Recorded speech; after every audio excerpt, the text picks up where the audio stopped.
Hello and thanks for joining us for this special edition of Inside the Americas. Canada is celebrating 150 years since the British North America Act united the country as we know it today.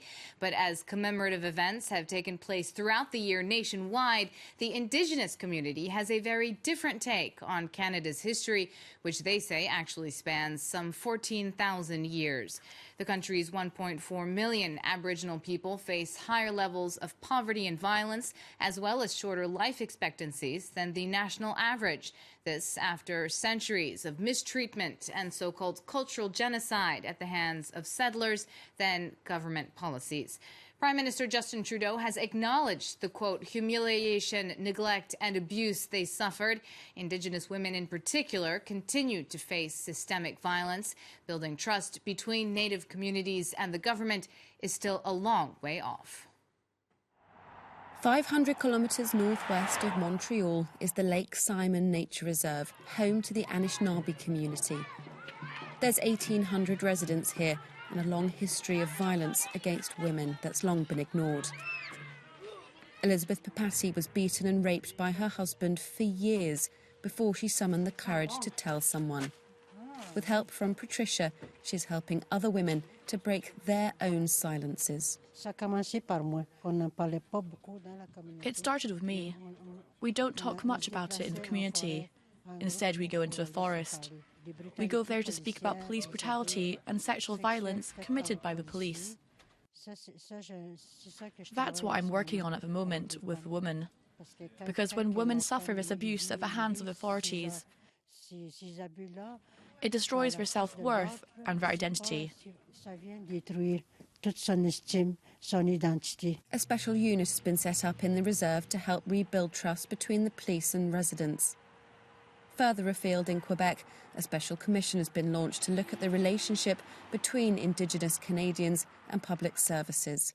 And the government is also investigating the disappearances and murders of female Indigenous Canadians who are 4 times more likely to be victims of violent crime than any other female group. Viviane Michel wants more to be done to tackle the everyday discrimination faced by Indigenous Canadians. Compared to people in Quebec, we are faced with structural, institutional and systemic violence. And racism and discrimination feed from that.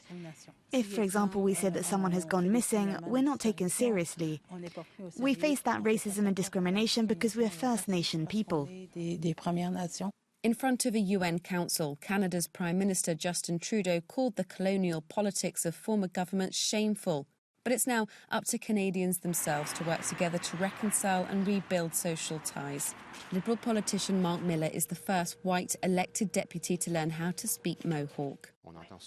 We often hear from Mr. Trudeau's efforts to lead in this, but at the end of the day, these are the same people that have been denying Indigenous Canadians their rights for all of these years. Fixing this means change at municipal, federal and provincial levels, and officers must treat Indigenous groups with respect. It'll take more than 4 years, more than an election cycle, to heal all these wounds. The government will give its conclusions about the treatment of Indigenous Canadians by the end of this year. For more on this topic, our guest is Besma Momani, whose many hats include Professor of Political Science at the University of Waterloo and the Balitsili School of International Affairs. She's also a Senior Fellow at the Center for International Governments Innovation. Thank you so much for joining us on France 24. How are the needs of the Aboriginal or Native community different from those of other groups? Well, they're enormous. The Indigenous community of Canada is relatively quite small, but many of them are enduring generations of systemic discrimination. We have had many investigations, many commissions, and many apologies. As you said, the Trudeau government has had a number of very public statements apologizing for this history. But it does take generations to unfix.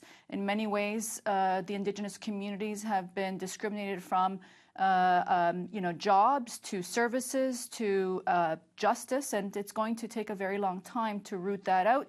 And of course, there's a history of residential schools, a very important part of Canadian history, whereby many Indigenous children were taken from their homes as young children, being denied access to their families, to their communities, in many ways led to everything from a history of substance abuse to other types of unfortunate social dislocation that in many ways is still perpetuated today in many Aboriginal families. So it's a multi-generational problem, and although we're at the point of a lot of positive rhetoric, the money, the investment, and the implementation is still far from being seen today.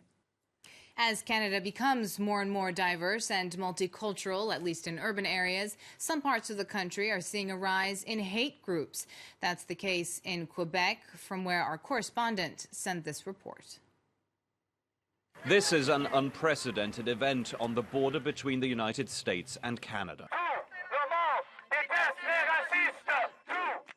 Under the watchful eye of an anti-riot squad, right-wing nationalists from the Storm Alliance group face off with anti-fascist protesters. With their Quebec flags, their masked faces, and their provocative slogans, the Storm Alliance group has a message: protect the Canadian border. Their proclaimed enemies are refugees. They're crossing the border illegally. If you cross the border on the sly, it's probably because you're hiding something. If you have nothing to hide, you don't need to do that. One man in this group is making a name for himself. Dave Trigg refuses any political labels, but he wants his ideas to have an impact in the next elections. Our plan for 2018 is to be a political player. For now, that's our goal. We have several protests coming up soon, but our big goal is that. If it were to happen, we would say, look, we have 100,000 people who are ready to vote one way. What do you have to offer? These far-right activists say they are motivated by a wave of asylum seekers who have arrived in Canada over the last few months. Some are crossing the US-Canada border on foot before any threats of deportation from the Trump administration come true. Cross, you'll be arrested, right? Okay. You understand that? Okay, you're under arrest right now? Canada's immigration policy hasn't changed, and the government says it can handle the influx at its border. Prime Minister Justin Trudeau's openness to immigration has angered some, and right-wing groups have become more visible. On social media, other than Storm Alliance, several groups say the authorities are being too soft in the face of what they consider a Muslim invasion. Radical points of view like these might be largely limited to social media, but they have had an influence on political debate in Canada. They say there are about 20 groups in Quebec, but it is really hard to tell how many there are. They have an influence on others. They influence the discourse of other, more traditional parties, if you will. They become a little bit more populist and take into account the concerns of these people. So they have an influence that is greater than their actual number. The police say that any far-right groups are small and are being closely monitored, but internal documents obtained by Canadian media show that the authorities fear an evolution from far-right speech to violent acts by so-called lone wolves. Besma Momani, are reports of the rise of right-wing groups in Canada a reality, or are they being exaggerated by the media? They're very much a reality. We've seen a proliferation of these far-right groups, and of course we had a terror attack not too long ago of a far-right devotee who went to inside a Quebec mosque and killed worshippers. So, you know, there is indeed this far-right rise. We see it in the rhetoric on social media. As you saw from the clip, you know, they are more vocal and actually going and being seen in public. There is indeed an emboldenment of many of these far-right groups. And I would say some of that is connected to the rise of Trump and the alt-right in many parts of south of the border. But, you know, this is a reality that Canada, you know, may have had before in the shadows. Perhaps social media has given them a community. They've been able to coalesce on social media, but indeed they're emboldened, and unfortunately they've become a real sore reality for many Canadians indeed. Would you say there are differences in the way multiculturalism is applied in English and French-speaking Canada? Is there also one region in particular that sees more hate groups or one kind of urban versus rural landscape? Well, they're definitely more prevalent in rural areas or smaller communities. We do, of course, have a tension in Canada, particularly where Quebec sees itself not as a multicultural province, but as one that believes something called interculturalism. Again, very defensive of its French identity and does not see multiculturalism as a positive. In fact, it sees it as a threat. And so that's one reason why Quebec actually controls its own immigration and really prioritize Francophone to come into the province. But of course, you know, Canada is a very large country, and we do have different tendencies or subcultures in different provinces. I would say, for example, in Western Canada, in the province of Alberta, for example, there is a long, deep-seated form of alienation, distrust of the central government. And we have seen a lot more, I think, prevalence of right-wing groups in Alberta.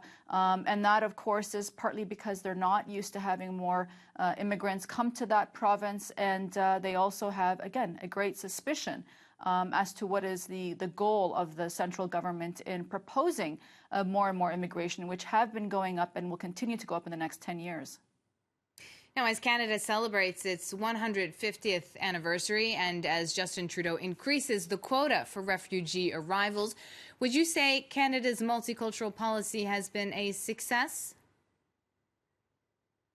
I believe so, and some of the work that we've done here at CG points out that actually ethnocultural diversity is intimately connected to firm revenue. We see increase in profit, we see increase in productivity, and that's all related to the reality that, you know, Canada's a small market of nearly 40 million people. If we're going to be successful in the global economy, we need to export, we need to be able to get a diverse set of ideas to basically meet a global market of consumers. And so ethnocultural diversity in this country is absolutely vital to our economic success. It's not to say that it doesn't come with social and political challenges. The government, I think, does a good job of trying to continue to press that this is a society that values diversity. But of course, the social adjustment does take time, and there will be some pushback, particularly from these kinds of xenophobic, Islamophobic groups. Thank you so much, Besma Momani, for joining us for this special edition of Inside the Americas. And thank you for watching. Stay tuned. There's more news coming up on France 24.